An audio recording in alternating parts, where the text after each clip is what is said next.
काला जादू। अपने बेटे ऋषु के माथे से टपकते हुए पसीने को देखकर सविता की हालत खराब हो गई। ऐसा आज पहली बार नहीं हुआ जब ऋषु नींद से घबरा कर जागा है। हाय मेरा बच्चा, न जाने किसकी नजर लग गई है तुझे। जब से मेरे बच्चे ने 10वीं के एग्जाम में स्कूल टॉप किया है, तब से रोज बुरे बुरे सपने आने लगे हैं। हाँ माँ, मैंने आज फिर से एक काले साए को देखा। वो यहीं मेरी आंखों के सामने खड़ा था। माँ मुझे बचा लो माँ। वो मुझसे कह रहा था कि मुझसे बदला लेगा। माँ कहीं ये प्रशांत। चुप कर, कैसी बात कर रहा है? दोबारा उसका नाम मत लेना। तुझे पता है ना, उस प्रशांत ने आत्महत्या कर लिया। तो बार बार उसका नाम मत लिया कर। मम्मी क्या सच में प्रशांत ने आत्महत्या की थी? चुप कर, बहुत सवाल पूछता है आजकल। और फिर रात के बाद सविता के पूरे घर में एक अजीब सा काला धुआं छाने लगा।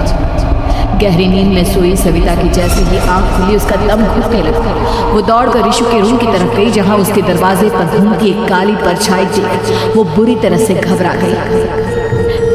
कौन है? सामने आओ। ये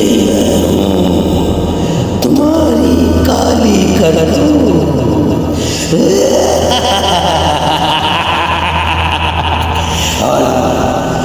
मैं तुम्हारे बेटे को ले जाने आया हूँ। नहीं, मेरे बच्चे को छोड़ दो प्लीज। मेरे ऋषु को कुछ मत करना। वो परछाई ऋषु के कमरे में घुस जाती है। सविता भी उसके पीछे पीछे दौड़कर जाती है और देखती है कि अब वो साया साफ नजर आ रहा था। वो सर से पैर तक खून में सना हुआ था और उसके शरीर के सारे अंग कटे फटे हैं। क्या चाहिए? तुम जो बोलोगे मैं करूंगी, लेकिन मेरे ऋषु को छोड़ दो। उस परछाई ने ऋषु को गर्दन से पकड़कर दीवार के सहारे हवा में उछाल दिया। ऋषु जोर जोर से चिल्लाने लगा। माँ बचाओ मुझे, बचा लो माँ, ये मुझे मार डालेगा। माँ मुझे बचा लो माँ। नहीं ऐसा मत करो, मुझे मार दो, लेकिन मेरे बच्चे को छोड़ दो। मैं तुम्हारे आगे हाथ जोड़ती हूँ। वो परछाई ऋषु को जमीन पर गिरा देती है और अचानक वहां से गायब हो जाती है। ऋषु, मेरा बच्चा, तू ठीक तो है ना? कुछ बोल बेटा, क्या हुआ है तुझे? मैं ठीक हूँ माँ। क्या हुआ था यहाँ पे? कुछ नहीं बेटा, कुछ नहीं। तू परेशान मत हो। हम कल ही गांव के बाहर जो तांत्रिक महाराज रहते हैं उनके पास चलेंगे। ठीक है माँ, हम जल्द ही उनके पास चलेंगे। मुझे बहुत डर लग रहा है माँ। ये बार बार मुझे डरावने सपने आना, ये सब हमारे साथ क्यों हो रहा है माँ? अगले दिन सविता अपने बेटे ऋषु को लेकर गांव के बाहर तांत्रिक के पास जाती है। जिस जगह पर तांत्रिक रहा करता था वो जगह बहुत डरावनी थी। चारों तरफ कंकाल और खूब भूतियां नजर आ रही थी। गांव से दूर वीराने में उस जगह पर जोर से आंधी चल रही थी। ऋषु ने डर कर अपनी माँ का हाथ पकड़ लिया। माँ मुझे बहुत डर लग रहा है। ये कैसी जगह है? देख बेटा, हमारे साथ जो कुछ भी हो रहा है उसका इलाज सिर्फ और सिर्फ ये तांत्रिक महाराज ही बता सकते हैं। अब यही है जो हमें प्रॉब्लम से बाहर निकाल सकते हैं। जैसे ही सविता और ऋषु तांत्रिक की झोपड़ी के अंदर पहुंचे, वहां का नजारा देखकर उनकी आंखें फटी की फटी रह गई। तांत्रिक की झोपड़ी के अंदर कई सारे लोग अपनी गर्दन घुमा घुमा कर जोर जोर से चीख रहे थे। कौन हो तुम और यहाँ क्यों आई हो? महाराज, मेरे बेटे को कुछ दिनों से एक डरावनी काली परछाई नजर आती है और कल रात उसने मेरे बेटे पर हमला भी कर दिया।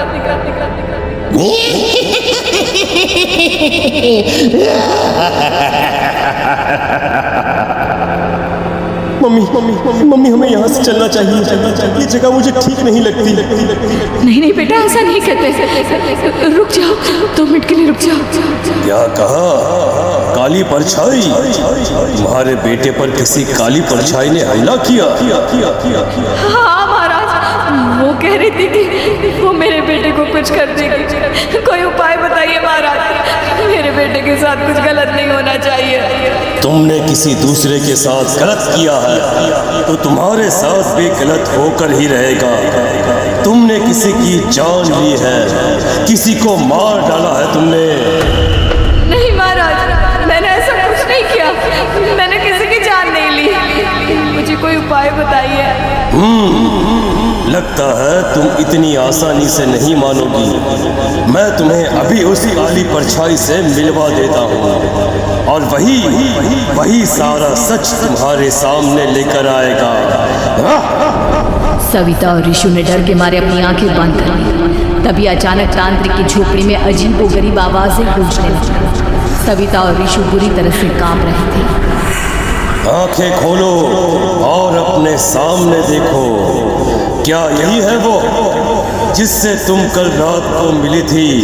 बताओ मुझे। हाँ, इसने कल रात मेरे बेटे के ऊपर हमला किया था। ये उसी लड़के की भटकती हुई आत्मा है जिसे कुछ दिन पहले तुमने मार डाला था। मम्मी मम्मी मम्मी मम्मी, ये महाराज क्या कह रहे हैं? क्या सच में आपने किसी की जान ली है, किसी को मार डाला है? अगर हाँ तो बताइए ना मम्मी, किसको मारा है आपने? किसको? तुम्हारी माँ इतनी आसानी से सच नहीं बताएगी बेटा। इसने एक बच्चे की जान ली है। कहीं उसका नाम प्रशांत तो नहीं महाराज? वो मेरा दोस्त है, मेरा मतलब मेरा पड़ोसी है। सही पहचाना। देखा सविता, तुम्हारा खुद का बेटा भी जानता है कि तुमने किसी के प्राणों की बलि चढ़ा दी और इसीलिए अब उसकी बुरी आत्मा तुम्हारे घर में भटकती है। मुझे माफ कर दीजिए महाराज, मुझसे बहुत बड़ी गलती हो गई। प्रशांत हमारे पड़ोसी का बेटा था। हर बार उसके नंबर मेरे बेटे से ज्यादा आते थे और इसलिए मैंने उसके कमरे के बाहर काला जादू किया था, पर मुझे नहीं पता था कि वो मर जाएगा। तुम्हारे उसी काले जादू वाली गुड़िया के अंदर एक बुरी आत्मा थी जिसने उस बच्चे के दिमाग पर बुरा असर कर दिया और उसी की वजह से उस लड़के ने अपनी बालकनी से कूदकर आत्महत्या कर ली। इसकी वजह सिर्फ और सिर्फ तुम हो, तुम। नहीं महाराज, जो कुछ भी हुआ मुझे नहीं पता था कि प्रशांत अपनी जान दे देगा। प्रशांत की आत्मा इस वक्त तुम्हारे सामने खड़ी है, हमसे बात करना चाहती है। बोलो बोलो बोलो बोलो, क्या कहना चाहते हो? मैं जीना चाहता था, बड़ा होकर कुछ बनना चाहता था।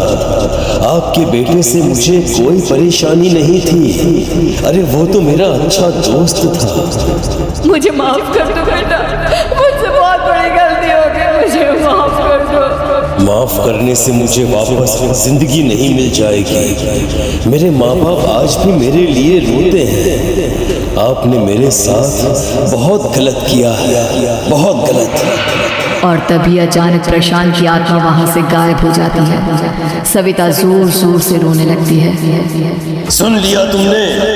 ये तुम्हारे अपने ही किए हुए पाप हैं जो इस तरह से तुम्हारे सामने आ रहे हैं।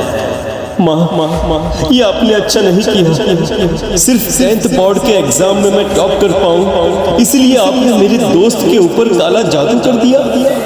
नहीं मम्मी, नहीं, अब हम कभी खुश नहीं रह पाएंगे, कभी नहीं।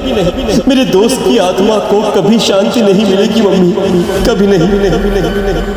लेकिन मैंने जो कुछ भी किया सिर्फ तुम्हारे लिए किया। वो लड़का हमेशा फर्स्ट पोजीशन पर आ जाता था और इस वजह से हमेशा तुम्हारे मार्क्स कम पड़ते थे। मैंने तो सिर्फ उस पर एक छोटा सा काला जादू किया था बेटा। मुझे क्या पता था कि उसका ये नतीजा निकलेगा। जिस गुड़िया को तुमने उस लड़के के कमरे के दरवाजे पर लगाया था, दरअसल उसके अंदर एक बुरी आत्मा का प्रवेश हो गया था, जैसा कि अक्सर काला जादू करते समय हो जाता है। मुझे अपनी गलती का एहसास हो गया है, मैं प्रायश्चित करना चाहती हूँ। आप बताइए मैं क्या करूँ? प्रशांत के घर जाकर उस काली गुड़िया को वहां से निकालकर यहाँ लेकर आ मैं उसे आग में जलाकर राख कर दूंगा और उसके बाद प्रशांत की आत्मा को हमेशा के लिए मुक्ति मिल जाएगी। अगली रात सविता चुपचाप अपने पड़ोसी प्रशांत के घर जाती है। प्रशांत के माँ बाप प्रशांत की मौत के बाद उस घर को छोड़कर हमेशा के लिए वहाँ से चले गए थे। जैसे ही सविता उस घर के अंदर कदम रखती है, उसका सामना अजीबोगरीब हैवानियत से भरी आवाज़ों से होने लगता है। ऐसा लग रहा था जैसे कोई बुरी तरह से चीख रहा हो। सविता जैसे ही प्रशांत के कमरे के बाहर पहुंचती है, वहाँ पर लटकी हुई गुड़िया के शरीर से खून टपकने लगता है। ये क्या हो रहा है? इस गुड़िया के शरीर से खून क्यों टपक रहा है? सविता हिम्मत करते हुए उस गुड़िया को वहां से उतारने की कोशिश करती है, लेकिन तभी अचानक से बहुत भयानक दिखने वाली औरत उसकी आंखों के सामने आकर खड़ी हो जाती है। मैं यहाँ से कहीं नहीं जाऊंगी, और अगर तूने मुझे यहाँ से हटाने की कोशिश की तो मार डालूंगी मैं तुझे। नहीं, मुझे तुम्हें यहाँ से ले जाना ही होगा, नहीं तो मेरा बेटा उसकी जान की खतरा है। मैं तुम्हें नहीं छोड़ सकती। अगर तुम्हारे अंदर हिम्मत है तो मुझे इस घर से बाहर ले जाकर दिखाओ। और ऐसा कहकर वो औरत सविता के ऊपर हमला कर देती है और उसे हवा में उछाल उछाल कर जमीन पर पटकती है। लेकिन तभी अचानक मौका देखकर सविता अपने हाथ में ली हुई सुई उसके हाथ में चुभो देती है। हाथ में सुई लगते ही वो औरत जमीन पर तड़पने लगती है। ये क्या किया तूने? ये क्या कर दिया? तुझे ऐसा नहीं करना चाहिए था। तांत्रिक ने मुझे कहा था कि तुझसे जीतने का सिर्फ यही एक तरीका है जिससे मैं अपने पापों का प्रायश्चित कर सकती हूँ और अपने बेटे की जान बचा सकती हूँ। और उसके बाद वो डरावनी दिखने वाली औरत एक छोटी सी जादुई गुड़िया में तब्दील हो गई और सविता ने उसे ले जाकर तांत्रिक को दे दिया। तांत्रिक ने जादुई गुड़िया को आग के हवाले कर दिया।